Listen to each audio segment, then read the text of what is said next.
Hola les mecs, j'espère que vous allez bien. Alors, je vais revenir aujourd'hui spécialement sur un joueur. Ouais, sur toi mon gars. Toujours sur toi Donald. Toujours, toujours, toujours. Donald, Donald, je t'ai défendu. J'ai été l'un de tes premiers défenseurs à te défendre, à te trouver des excuses. Oh, il revient de blessure. Oh, il a le droit d'avoir une période de moins bien. Ah, blablabli, bla. Non, c'en est fini, mon gars. C'en est fini. Où est passé le Donald Arroyo de 2020, 21, 22, 23 et début 2024 jusqu'à ce commencement de ta descente aux enfers versus PSG en mars 2024. Où es-tu passé, ce Donald Arroyo? 2020-2021, t'étais en sortie de banc. Tu n'étais pas titulaire parce que dans l'axe, il y avait Piqué avec Umtiti, je crois, ou l'anglais. Bref, tu n'étais pas titulaire. Tu sortais de banc. Et on était content de trouver un défenseur central grand, fort dans le domaine aérien, puissant, physique, rapide. T'étais fort, mon gars. T'avais une assurance. Combien de fois tu nous sauvais, on était là, on se disait enfin, on a ce défenseur central, costaud, qui est rapide, qui est fort dans les duels aériens, qui va au contact, qui te défouraille tout. 2021-22, tu deviens titulaire. T'étais à ton prime. 2022-2023, j'en parle même pas. Ta saison, elle est stratosphérique. Elle est magnifique. Et après, arrive ce match contre le PSG en quart de finale de Ligue des Champions en mars 2024. Et là, voilà, c'est là où tu as commencé à nous tuer. Sur l'ensemble des deux matchs, sur ce match-là, c'était le match retour au Camp Nou. Match retour à Montjuic, parce qu'on jouait déjà plus au Camp Nou. C'était le match retour. On avait gagné au Parc des Princes 3-2. Sur le match retour, on ouvre le score. On était en train de mener 4-2 à ce moment-là du match. On était à la 25e minute de jeu. On n'était pas inquiétés. On dominait le PSG. Et vu comment on était parti sur ce match-là, on était parti pour les cogner et se qualifier en demi-finale, les gars. Ou en quart. Bref, on était parti. On menait 1-0, on dominait. Paris ne voyait pas le jour. À 11 vs 11, c'était parti pour une soirée où le Barça allait en mettre 2-3 et ça se voyait. Tu vois ces soirées-là, tu les sens et ça se voyait. Non, toi, à la 25e minute de jeu, et en plus, c'est même pas. C'est super tôt dans le match. À la 25e minute de jeu, tu décides de faire faute sur Barcola qui partait seul au but. Tu décides, voilà. Mais laisse-le marquer son but, au pire, c'est pas grave. Parce que c'est vrai, oui, on a un gardien comme Ter Stegen qui ne sort pas de ses buts à l'époque. Mais laisse-le mettre son but. Au pire, sur ce match-là, ils vont revenir à 1-1. Mais sur l'ensemble des deux matchs, au score cumulé, ça aurait fait que 4-3, c'est tout. Donc t'es pas en danger, t'es pas éliminé, t'as une grosse marge encore. Ce n'est rien du tout. Laisse-le aller mettre ce but. Non, toi, tu décides de faire faute. Donc, double sentence. Penalty pour le PSG. Ils reviennent à un partout. Et carton rouge pour toi. 25e minute de jeu. À partir de ce moment-là, tu as fracassé le match. Tu as tué l'équipe. Comment tu veux continuer un match contre le PSG qui était une bonne équipe aussi? Mais comment tu veux continuer un match où tu es à 10? En plus, à un partout où ils reviennent plus qu'à un but de la prolongation et de l'égalisation, à la 25e minute de jeu. Tu ne peux pas, tu sais que tu vas t'effondrer. Tu sais que ton équipe va s'effondrer. Tu le sais, c'est mathématique, c'est du football. Il y a des fois, ça n'arrive pas, mais 98% des cas, ça arrive. Voilà, tu nous massacres ce moment-là, tu nous élimines. On se fait éliminer à cause de toi. D'ailleurs, Paris déroule à cause de toi. Parce que sans ce rouge, frérot, sans ton carton rouge, derrière, on se qualifie. Derrière, on se qualifie. T'en as décidé autrement. Après, il y a la deuxième bourde. L'année dernière, en plus, c'est que des matchs importants, lui. Hein. C'est pas genre des matchs de Liga où t'as 10 points d'avance, 8 points d'avance. Ou... Non, c'est des matchs où tu le perds, t'es éliminé. Lui, il en a rien à foutre, mon gars, lui. L'année dernière, contre l'Inter, Demi-finale retour. Demi-finale retour. T'es à 2 minutes d'une finale de Ligue des Champions. 2 minutes. Le Barça fait le plus dur. Tes collègues ont fait le plus dur. Le Barça était mené 2-0 dans ce match-là. On fait encore une fois un match extraordinaire. On revient à 2-2. On revient à 2-2. Rafinha à la 87e met ce but du 3-2 qui était en train de qualifier le Barça pour la finale de LDC. Toi, qu'est-ce que tu fais encore une fois? 92e minute de jeu. Les mecs, il restait 1 minute 50 avant le coup de sifflet final. 92e minute de jeu, Dumfries qui déborde. Alors, il y a peut-être une faute, et ça, je l'étais revenu souvent à l'époque, de Dumfries sur Gérard Martin. Mais bon, je ne vais pas m'arrêter à ça, je m'en tape. Dumfries récupère le ballon, centre dans l'axe de la défense. On est d'accord? Il centre dans l'axe de la défense. Le mec, Araujo, t'es au duel avec un autre défenseur, Acerbi, quand même, qui de base est un défenseur central de l'Inter Milan. C'est même pas un attaquant, le mec. C'est même pas un attaquant. De base, quand t'es défenseur central, tu dois être devant ton adversaire dans ta propre surface. Tu ne peux pas laisser le mec devant toi. Tu l'apprends en U8, en U10. Tu ne peux pas laisser dans ta propre surface. Quand tu es défenseur, tu ne peux pas laisser le joueur de l'équipe adverse, quand il y a un centre offensif pour eux, devant toi. Logique qu'il va la toucher avant. Ou si tu interviens, dans 95% des cas, tu vas faire faute. Non, centre de Dumfries. Et quand on voit le ralenti, il n'y a même pas besoin de voir le ralenti, ta grosse mère. Quand tu vois tout, Araujo, il est là, il regarde Acerbi. Acerbi, il est devant lui, genre Araujo l'accompagne, il lui tient le dos. Petite danse, salsa, petit selfie, touriste, tu veux visiter le stade après. Mais Acerbi, il est devant Araujo, les gars. Il a personne qui le gêne. Il n'a plus qu'à mettre son pied en opposition, plat du pied, égalisation. Égalisation. Tu viens de tuer psychologiquement ton équipe. Voilà, 92e minute de jeu. L'Inter égalise à 3 partout. Et à ce moment-là, tu sais que c'est les prolongations. Tu sais que psychologiquement, ton équipe vient de prendre un coup assassin.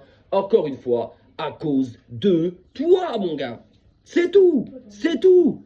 C'est tout. J'ai jamais compris pourquoi Flink ce soir-là, il avait sorti Inigo Martinez. Ou au pire, tu sors Inigo Martinez, fais-moi rentrer Christensen.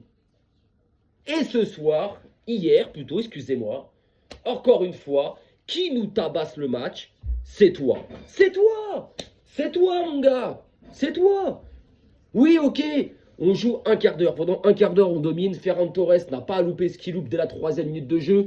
Pour moi, il y a un penalty sur Fermin à la 9e qui n'est pas sifflé. Mais enfin bref, à partir de la 15e, Chelsea reprend le dessus. Chelsea nous domine jusqu'à la 45e minute de jeu. Il n'y a pas de souci. Mais tu arrives à la 40e minute de jeu. T'es mené que 1-0. T'es mené que 1-0.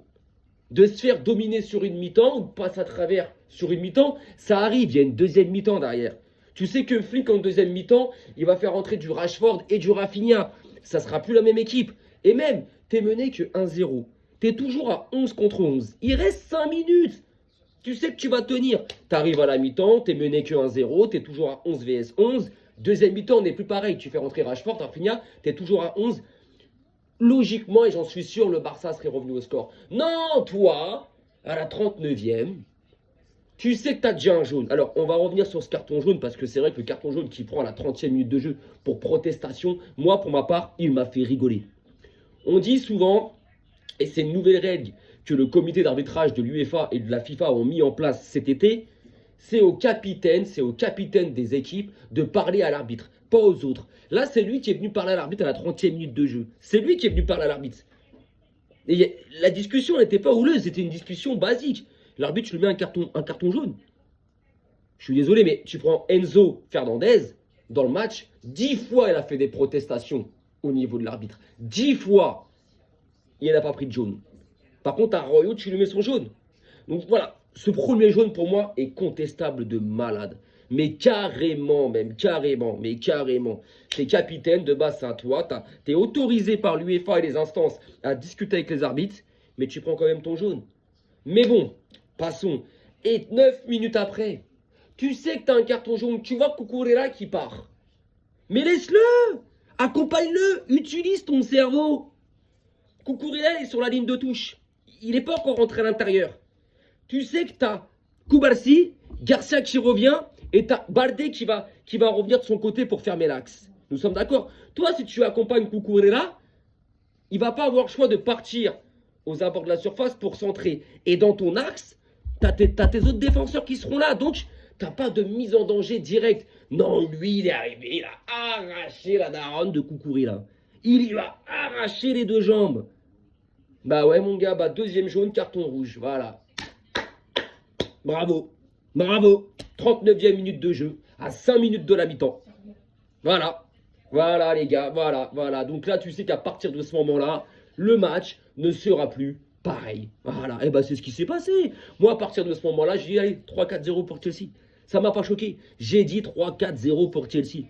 Donc, Arroyo, je t'ai défendu. J'étais l'un de tes premiers défenseurs. Je te trouvais tout le temps des excuses. Là, c'est terminé, mon gars. C'est terminé. C'est concrètement, merci pour tes années 2020, 21, 22 et 23 et un petit peu 2024. Mais c'est bon, depuis 2 ans maintenant pratiquement, c'est terminé, c'est fini tout. C'est là, cet été ou cet hiver, peut-être pas cet hiver parce qu'on ne peut pas se permettre. Mais l'été prochain, mon gars, allez, salut, 50, 60, 70 millions d'euros. Au revoir, dégage.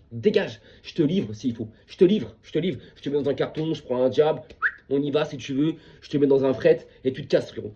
C'est fini, moi, des dépenses. On a laissé partir Inigo Martinez, qui, selon ses mots à lui, à Inigo Martinez, ne se sentait plus d'apporter le niveau qu'il avait apporté au Barça l'année dernière, cette saison. Menteur. J'en suis sûr que cette année, Inigo Martinez t'aurait apporté la même chose.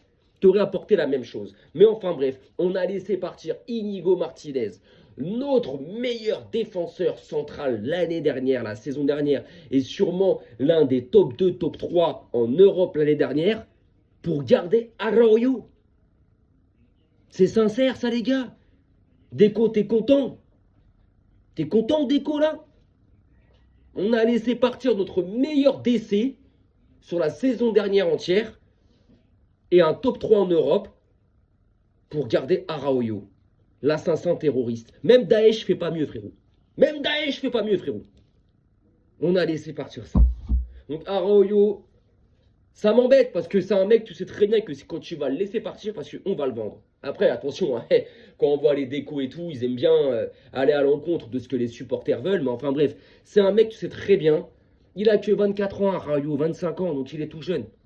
C'est un mec, on va le vendre, il va partir en Angleterre ou en Allemagne ou en Italie. Et il va retrouver son prime. Vous allez voir. Et j'en suis sûr. Il va retrouver son prime. On va retrouver le Arroyo 21, 22, 23. Et je vais avoir les nerfs. Parce que nous, depuis 2 saisons, on se tapait du Michael Jackson. Et lui, il va retrouver son prime. Donc, je vais avoir les nerfs. Donc, non, Arroyo, franchement, mon gars, c'est plus possible. T'as un QI football. Bah, t'en as pas, en fait. T'as pas de QI football, gros. T'en as pas. Ça fait 3 saisons de suite que tu nous niques. Maintenant, ce soir, ouais, il n'y a pas d'élimination. Il n'y a pas de ceci, il n'y a pas de cela. Mais même. Parce que si tu prends pas ce rouge, t'arrives à la mi-temps, t'es mené 1-0, mais t'es toujours à 11 vs 11. Flick en deuxième, il va faire entrer Rafinha, Rashford. Le match n'est plus le même. Donc voilà, les gars. Et Flick, voilà, je vais revenir vite fait, mais ta compo, non, je t'ai dit. Ferran Torres, faut arrêter. Ferran Torres, arrête. Pourquoi tu m'as pas fait jouer Rafinha? Ouais, on revient blessure, précaution. Je m'en bats les reins. Rafinha, il avait la dalle. Pourquoi tu l'as pas fait jouer? Ou au pire, tu mets Rashford. Hein, t'as mis Ferran Torres. Voilà. C'est pas grave. Parce que Lamine, il avait que des prises à 3 sur lui. Hein, que des prises à 3 sur lui. Que ça, il avait. Hein, il avait du Enzo Fernandez sur lui, du Cucurella et du Garnacho sur lui ou du Quechedo. Donc ça créait des espaces derrière, mais De Jong ne faisait pas les appels. Et statiquement, Lewandowski et Ferran Torres, statiques. Des statues. Que t'aurais mis Rafinha, Rashford, jamais Yamal aurait eu des prises à 3 sur lui. Parce que les défenseurs de Chelsea se seront dit, putain, s'il arrive à sortir le ballon, l'autre côté c'est Rafinha. L'autre côté c'est Rashford. Ah, putain, De Jong il fait des appels, faut éviter les... Non, il y a... Bah non. Donc voilà, donc pour moi hier la défaite. Alors... Dans l'ensemble du match, toute l'équipe hein, n'a pas été exceptionnelle, n'a pas été bonne. Mais franchement, pour moi, la défaite hier, elle est déjà pour Araujo, ça c'est sûr et certain. Voilà, ton rouge et Flick, sa compo n'a pas été bonne. Voilà, voilà. Parce que pour faire rentrer Rashford dès la mi-temps, c'est qu'il a su en fait. C'est qu'à mon avis, il pouvait le faire jouer d'entrée de jeu. Mais je sais pas, il a hésité, je sais pas, t'as hésité, frère. Il n'y a pas hésité quand c'est comme ça, gros. Fais jouer. Rafinha, pareil. Donc voilà, donc les gars, sur ce, prochain match du Barça, là, bon, quand on voit les 3 prochains matchs en Ligue des Champions, le prochain c'est le 9 décembre, quand on voit les 3 prochains matchs, bon, ça devrait le faire. Il y a le match, la réception de Francfort au Camp Nou le 9 décembre, on aura récupéré Pedri, là il y aura du Rafinha, titulaire, tout ça, etc., etc.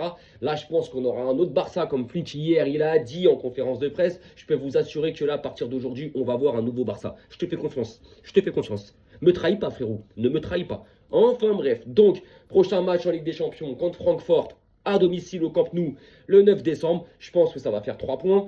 Après, c'est à l'extérieur contre le Slavia Prague. Concrètement, bon, je pense que ça va faire 3 points, donc 6 sur 6. Et après, c'est réception de Copenhague au mois de janvier pour le dernier match des phases à groupe de Ligue des Champions avant les barrages et les huitièmes, contre Copenhague au Camp Nou. Donc concrètement, les 3 prochains matchs de Ligue des Champions, dont 2 au Camp Nou, je pense que c'est un 9 sur 9. Donc là, on a 7 points, ça fait 9, ouais, ça va faire 16 points. Donc le top 8 est encore possible. Mais quoi qu'il arrive, on sera au barrage ou en huitième. De toute façon, quoi qu'il arrive, on sera au rendez-vous des huitièmes de finale. Voilà. Maintenant, sinon, le prochain match du Barça, c'est ce week-end.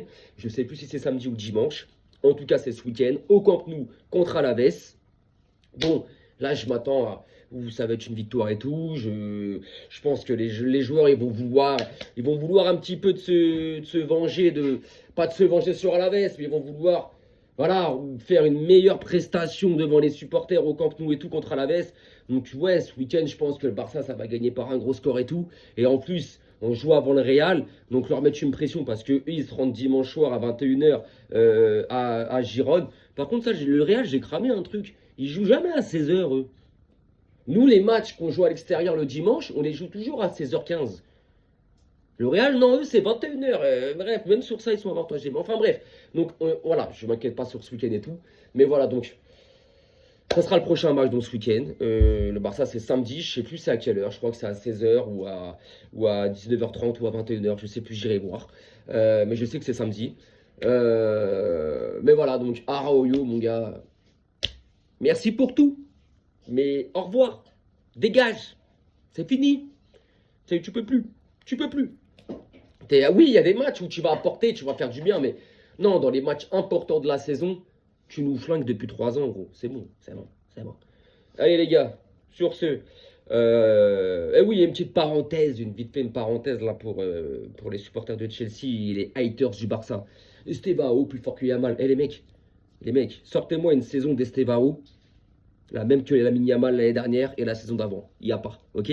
Sortez-moi le palmarès individuel et collectif d'Estevao. Il y a R. Il n'y a pas. Ok.